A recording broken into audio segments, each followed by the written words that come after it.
it's Jenny from Jenny Stitches and welcome back to my channel today. So I thought it's been a while since I've updated you on the things that I have been sewing for myself personally, and also I thought I would share with you some of the plans that I've got for upcoming makes, sort of late spring into early summer.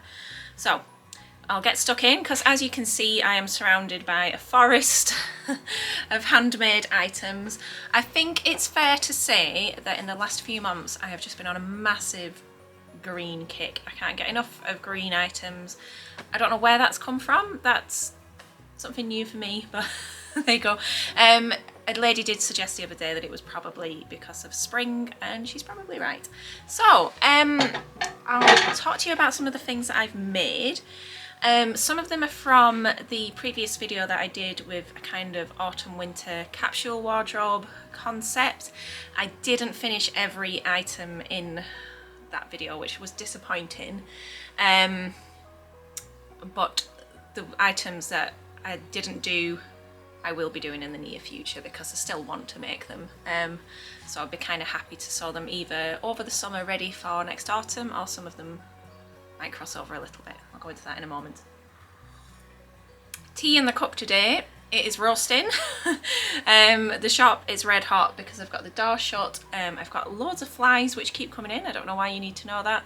I've got like a little electronic fly swatter, so I can mostly be seen leaping around batting flies at the moment. It's not a good look. So the first item I will show you I am wearing. This is the Telly and the Buttons pearl cardigan. I will pop the pattern cover here for you. I'll stand up so you can see it a bit better. It's a little wrap over cardigan, and I have made mine from French Terry. This is the Dream Roses French Terry. Obviously I can't resist a rose print, and I will show you the back there, and you can kind of see if I can get up. Here's the ties. When the pearl cardigan came out, I loved it on the pattern cover, but I felt a little bit nervous about making it for myself because I'm quite big busted for my frame and I'm quite short in the torso, so often I find that wrap garments can gape a lot, and I just thought, do I want fitting issues? But I'm pleased to say that I made this up in the size 4, which is my go-to Tilly size. And it's perfect. I got quite a surprise when I put it on. So yep, happy surprise there.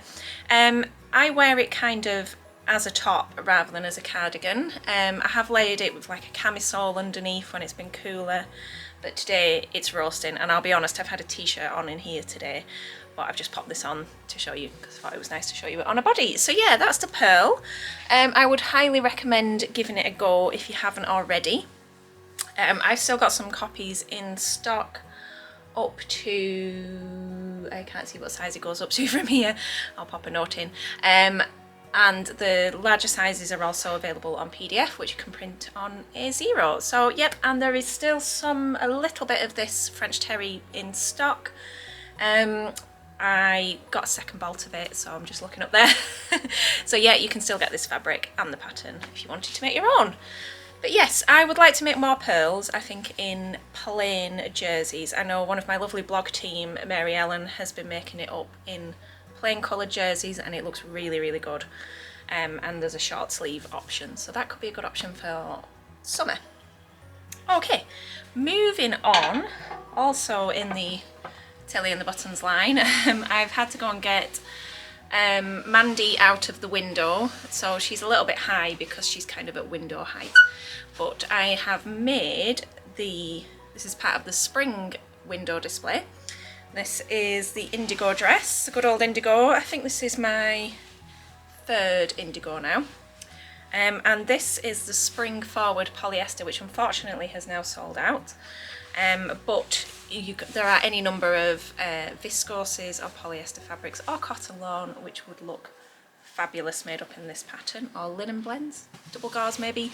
But I will quickly show you the back. I've gone with the button back option, and these really nice little Italian daisy buttons, and it does have the Midi tier on it, and this is the recent upgrade to the add-on pack, which is the puff sleeve, and it's got a little elasticated cuff. I will pop in a really poor quality mirror selfie of me trying this on when I made it, because I basically tried it on and then popped it in the shop window, so I'm really looking forward to getting it back out and being able to put that into my day-to-day wardrobe. But yeah, it's a lovely swishy soft poly fabric. Polyester isn't for everybody. I don't sweat a great deal, so it's fine by me, but I know a lot of people don't like wearing it. So not too much to say about that one. The Indigo's just a tried and tested pattern for me now, so there you go. I'll just move Mandy a little bit out of the way. Okay, tea. Right. And then to my right we have Diana, and she is wearing the coat that I was sewing. So this was a part of my autumn and winter sewing plans. It is the first coat that I have ever made. So it's finished. It is Simplicity 8554. I will pop the pattern cover here for you briefly, and a link below as always to all the patterns and fabrics. I have used the soft coat in Khaki. Now the soft coat is a synthetic kind of pretend wool, if you will, so there's no actual wool involved. It's quite affordable and it machine washes, so for a first coat project I felt like that was ideal, because I didn't want to go and take several meters of really expensive wool off when I'd just never tried anything like that before, so it was a good place to start. Plus I am quite clumsy, and anything that machine washes is a plus. So with this pattern, I'll just try and move around a little to show you. Come here, Diana. The pattern itself is actually designed for lightweight fabrics, so it's supposed to be a trench, but I figured I would give it a go in something firmer. I'd seen a couple of Instagram and YouTube posts about doing that, so I knew it would work. We've got lapels, and it's just got a tie belt. I'm not sure if you can see that here. You see? It's got a tie belt. And yeah, it's got these flaps on the front, which I believe are for keeping your pistol underneath. They're gun flaps. And I've just popped some buttons on my gun flaps just to keep them pinned in, because with the bulk of the fabric when I was wearing it, they had a tendency to stick out a little bit, so I just wanted to keep them down. And if I open it up and show you the inside, you can see that I have used the Hong Kong finish on the seams just to bind the seams, which was just a nice little touch, using a bit of cotton poplin to make some bias binding. I will insert a couple of nice pictures of me wearing the coat, which my husband took for me recently. I am rubbish at getting outfit photos in the wild. So yeah, these are quite gawky, and I said to him I've got to stop being so goofy. But I'm not a natural model. So that's my coat. I'm really pleased with it. There was a lot of lessons learned. I'm looking forward to having another go. I would totally recommend the pattern. It was pretty straightforward as it happens. And yeah, I'd quite like to make it again in a lighter weight fabric actually. I think I'd like to try it as a trench. But yeah, very pleased with that, and it's a shame it's now warming up and it's not going to get a lot of wear, but it will be there for next autumn. Okay, shifting everything about.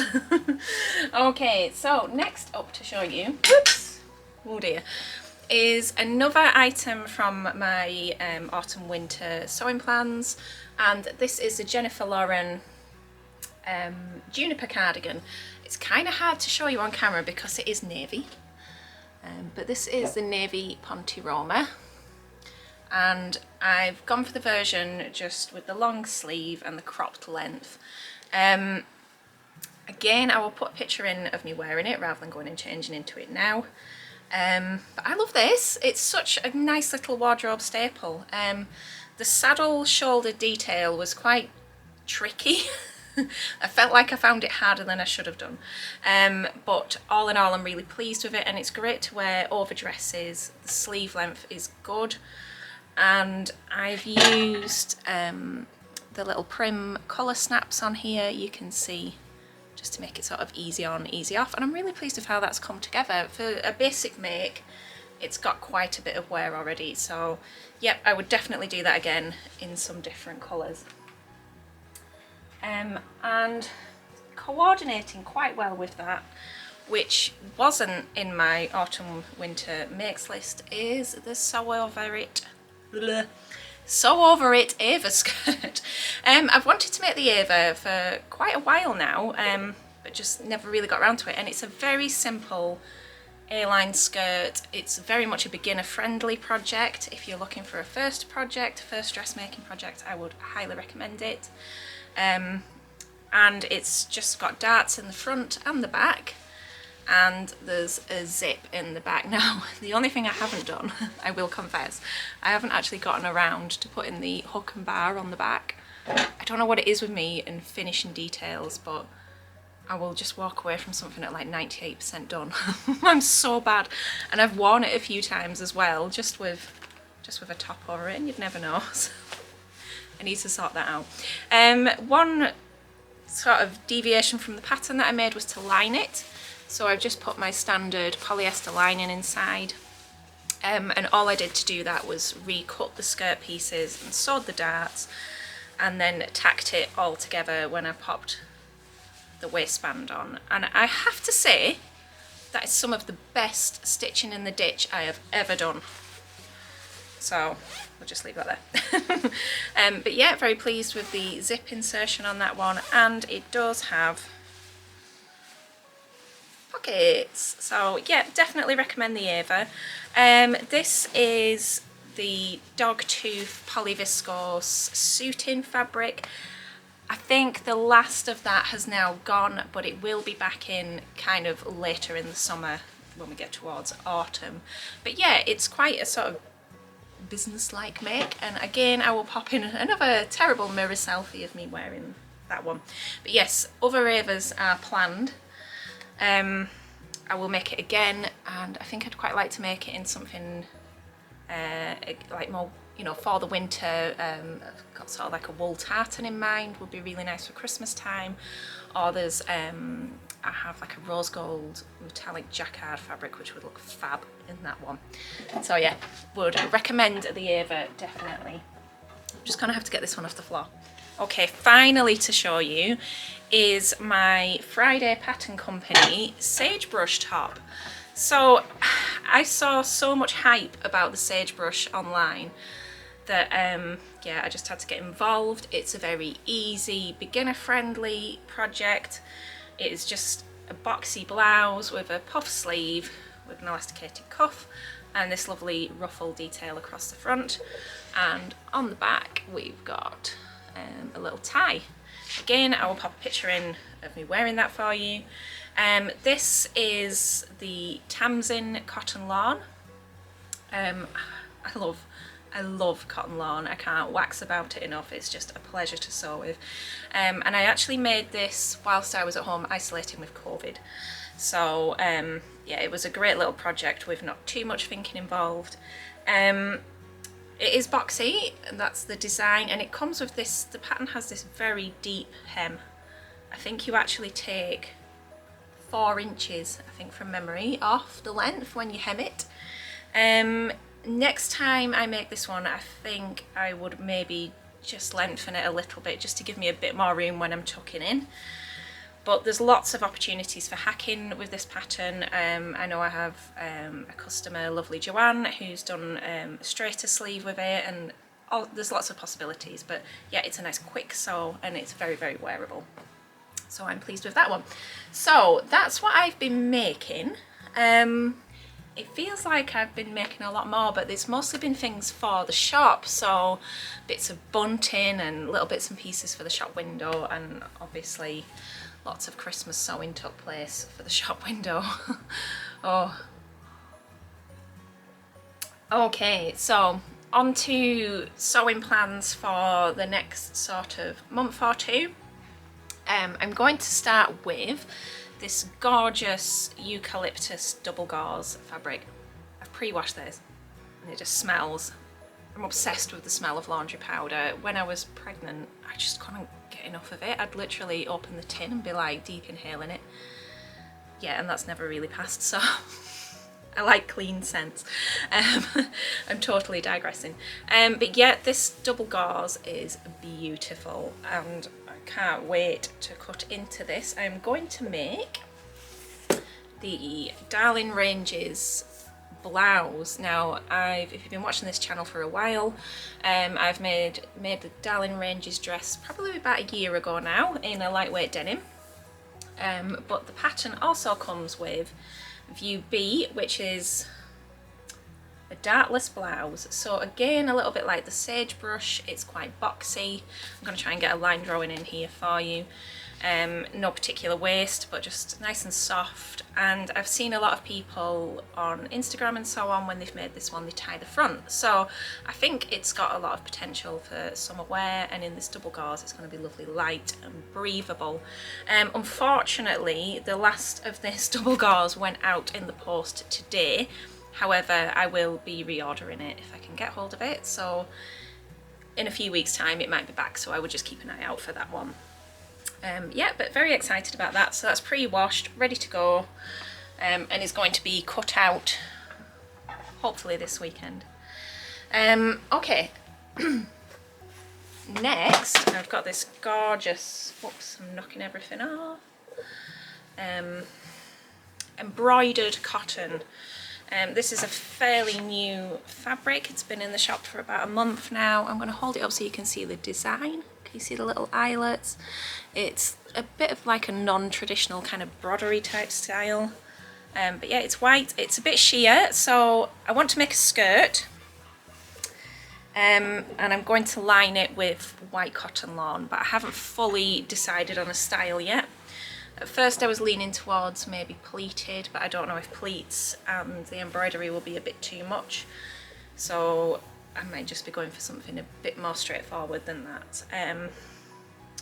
I've got a nice new look pattern in my stash, which I'm wearing today actually, but I can't fit this on the screen, which could work nicely. So we'll just see. I'll have a look at that, but I've got about 1.5 meters there. So I'm going to work with that and find a pattern for it, but that'll be lovely for summer. Kind of thinking just pumps and a plain black t-shirt or a coloured t-shirt would work really nicely. So on the subject of t-shirts, usually at this time of the year I feel the need to make a couple more plain tees to add to my wardrobe. Last year I did a couple using the Telly and the Buttons Tabitha t-shirt pattern, which I love. And I've also, I think the year before, I used the So Over It, I can't remember what it's called. Was it Bilberry t-shirt? That's the one, the Bilberry t-shirt. So I may use one of those. I do like the sleeve on the Bilberry because it's nice and soft and loose. Or I might try another t-shirt pattern. I'm always up for trying something new. But I've got some new jerseys which have just come in, so I'll just show you this. This is what I'm hoping to use. It's got these beautiful garden flowers on it, including hydrangea heads, and I can't get enough of hydrangeas at the moment, but that's just so soft and pretty. And that combined with the embroidered cotton, oh, it would be just gorgeous in the height of summer when it's really warm. And also I think maybe one from this Daisy print jersey which has just arrived. I'll lift that up to show you the print there. But yeah, just gorgeous. Both of these are organic cotton, so they'll just make the loveliest t-shirts. I've got my eye on on the Erin dungarees. I try to resist every time a new Telly and the Buttons pattern comes out. I think, oh, don't rush into it, but I have got my eye on it. I'm thinking about, I'll pop a photo in for you here, of the wildflower linen. That would be really, really nice. Or I've just got some plain linens in and it might be one of those. But I can see that getting a lot of wear. I have some denim dungarees that I wear week in, week out, and they're really, really comfortable. So I could definitely see that being a wardrobe staple. And finally, this has been something that's been playing on my mind for quite a while, is the So Over It Sorrento jacket, which is a classic jean jacket. It's in Lisa's ebook, the Summer Dreaming ebook. And yeah, I've keep sort of going around in my head that I want to try to make it, and I was thinking, ta-da, of using my rose pink stretch denim, which is just beautiful. I'll bring that up to the camera to show you the fabric. You can see that there. So that's where my head's at the moment. But these things are always subject to change, so that's just kind of what I'm inspired by at the moment. Anyhow, let me know what you think. Which one do you think I should make first? And what are you sewing at the moment? Let me know in the comments. I don't know what else I've got to tell you. Things have been busy here recently. I've got a lot of new stock has been coming in and going back out again. And probably by the time this video is uploaded, I will have just added all of the new jerseys that I've just shown you, and some double gauzes and some gorgeous linens, all in a rainbow of colour, all to the website. So some exciting things to share there. Keep an eye out on social media. I'm always updating bits and pieces on there, and there is the new Jenny Stitches blog. You can catch the first couple of blog posts on there, so it's all going off. Anyway, it's nice chatting to you, and I will speak to you soon. I hope you have a lovely weekend enjoying this sunshine. Take care. See you soon.